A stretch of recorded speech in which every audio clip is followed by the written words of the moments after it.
আজকে আম্মু বাসায় ছিল না, কিছু কাজের জন্য বাইরে গিয়েছে। তাই আমরা দুই ননদ ভাবি মিলে ঠিক করেছি, কেননা আজকে আমরা কিছু রান্না করি। আজকে আমরা রান্না করেছিলাম বোনা খিচুড়ি। আসসালামু আলাইকুম everyone, this is me Ridita from Ridita's lifestyle.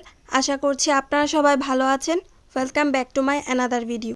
আম্মু যখন বাসায় থাকে তখন আমাদের কিছু রান্না করা লাগে না, কারণ আম্মুই সবসময় রান্না করে। কিন্তু আজকে আম্মু ডাক্তার দেখাইতে গেছে, এই জন্য আমরা দুজনে রান্না করেছি। চলেন ভিডিওটা আর বেশি কথা না বেরিয়ে শুরু করি। রান্না করার আগে আমি সব কিছু কেটে ধুয়ে নিয়েছি। আম্মুকে দেখি সবসময় কিছু রান্না করার আগে সব কিছু গুছিয়ে নেয়, তাই আজকে আমিও তাই করেছি। আর এখানে রান্না বসিয়ে দিয়েছি। প্রথমে তেলটা গরম করে এর মধ্যে পেঁয়াজ কুচি দিয়ে দিয়েছি, আর তার সাথে দিয়েছি গরম মশলা। এখন মশলাটা ভালো করে একটু ভেজে নেব, যতক্ষণ না পেঁয়াজটা বাদামি কালার হবে ততক্ষণ পর্যন্ত ভাজবো। এই তো আমার পেঁয়াজ ভাজা শেষ। এখন এর মধ্যে দিয়ে দিয়েছি পানি। এখানে আমি পানির পরিমাণটা একটু বেশি দিয়েছি, কারণ সব রকমের মশলা দিয়ে আমি কিছুক্ষণ ভালো করে কষিয়ে নিব। এখানে প্রথমে দিয়ে দিয়েছি রসুন বাটা, তারপরে দিয়ে দিব আদা বাটা। আর আমরা সবাই কিন্তু একটা জিনিস ভালো করেই জানি, যারা যারা খিচুড়ি রান্না করতে পারি, খিচুড়িতে কিন্তু সব মশলা একটু বেশি করে লাগে। আর এখানে আমি আদা বাটা রসুন বাটা কিন্তু বেশ বেশি করেই দিয়েছি। তারপর দিয়ে দিয়েছি লবণ। এখন দিব মরিচের গুঁড়া। আর মরিচের গুঁড়া আমি সবসময় বলে থাকি আমরা কম মরিচ দিই, আপনারা আপনাদের টেস্ট অনুযায়ী দিবেন। তারপর দিয়ে দিয়েছি হলুদ। এখন দিব ধনে গুঁড়ো, তারপর দিব জিরে গুঁড়ো। আমার মনে হয় যে কোনো রান্নার টেস্ট বাড়ে যখন আপনি মশলাটা সব ঠিকঠাক করে দিয়ে সুন্দর করে কষাবেন। মশলা কষানোর উপরেই আপনার রান্নার টেস্ট আসবে। এখন আমি সুন্দর করে মশলাটা কষিয়ে নিব।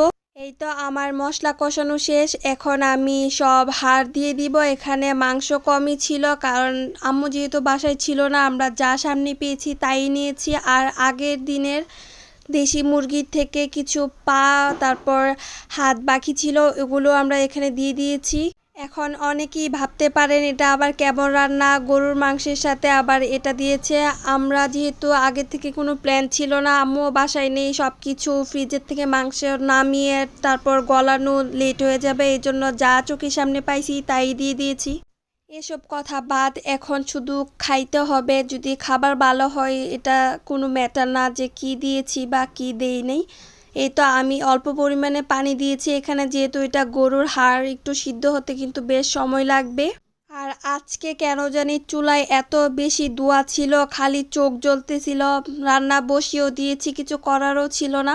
এই তো আমার মাংসটা কষানো শেষ। এখন আমি চাল ডাল একসাথে যে ধুয়ে রেখেছিলাম এগুলো দিয়ে দিয়েছি। আর অবশ্যই খিচুড়ি রান্নার আগে বেশ কিছুক্ষণ আগে আপনারা চাল আর ডালটা পরিষ্কার করে নেবেন, ধুয়ে নেবেন, যাতে করে এই চালটা পরবর্তীতে ঝরঝরে হয় রান্নার পরে।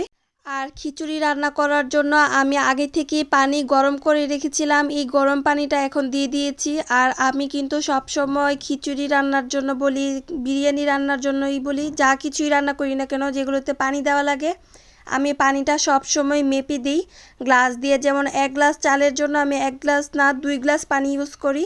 এখন আমি চুলার জালটা একটু বেশি করে দিয়েছি, যাতে তাড়াতাড়ি করে পানিটা পাক উঠে যায়। পাক ওঠার পরপরই আমি কিছুক্ষণের জন্য পাতিলটা নিচে নামিয়ে দিব, যাতে আমার চালটা যতটুকু কুক হয়েছে বাকিটাও যাতে হয়ে যায়। এই তো আমার যখন পানিটা একদম শুকায় যাবে, আমি কিছুক্ষণের জন্য চুলা থেকে নামিয়ে নিব, যাতে করে আমার যেইটুকু কাঁচা কাঁচা ভাব রয়েছে, চালটা আসেনি এখনও ভালো করে, ওইটাও চলে আসবে। এখন সুন্দর করে ঢাকনা দিয়ে দিব। আর ঢাকনা দেওয়ার পর আমি চলে গিয়েছিলাম লেবু পাড়ার জন্য। খিচুড়িতে তো লেবু ছাড়া খাওয়া যাবে না। আর ওখানে গিয়ে আমাদের মন একদম ভালো হয়ে গিয়েছে, কারণ রান্নাঘরে বসে এত গরম লাগতেছিল। আর ওই পাশে অনেক বাতাস ছিল, ঈদের পর থেকে অনেক গরম, কিন্তু বেশ কদিন যাবৎ ভালোই ঠান্ডা পড়েছে। আর এই লেবু গাছটার কথা কি বা বলবো, এখান থেকে আমরা ভালোই লেবু পেড়ে খেয়েছি। আর এখনও বেশ কয়েকটা লেবু আছে, বাসায় লেবু ছিল না তাই ওখান থেকে লেবু পাড়তে গিয়েছিলাম। আর এই 2টা লেবু পেড়েছি, এগুলোতে কিন্তু বেশ ভালো রস হয়। আর এখানে আমার প্লেটিং করে নিয়েছি, আজকে আমার ভালো লাগতেছিল না তাই তেমনভাবে আর সাজাই নাই। তো আজকের ভিডিওটা আমি এখানে শেষ করছি। ভালো থাকবেন, দেখা হচ্ছে নেক্সট কোনো ভিডিওতে।